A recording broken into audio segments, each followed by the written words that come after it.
Velická dolina ráno, chlapi zo štátnych lesov Tanapu a ochranári sa rozchádzajú po dolinách. Začína jesenné ščítavanie kamzíkov. Počítajú sa preto, aby sme vlastne zistili, či tie mladé prírastky prežili vlastne až do jesene. Počet kamzíkov sa teraz pohybuje okolo 930 až 950, čo je oproti 90. rokom výborné číslo. Nás ale okrem kamzíkov zaujímal ešte jeden tvor, už takmer mýtický, ovca z Podgerlachu. Zatiaľ, čo chlapi počítajú kamzíky, my máme namierené do Batizovskej doliny a ideme robiť prvé novodobé spočítavanie ovci v Tatranskom národnom parku. Nájsť ju nie je jednoduché. My ju čakali, že ju strhne ryz alebo vlk.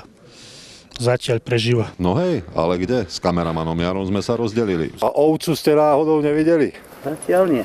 A kde je? Tom Jaro zhora máva. Je tam? Hej. Aha, tamto hore po tou skalu. Takže ju máme. No začíname oficiálne spočítavanie ovcí vo Vysokých Tatrách.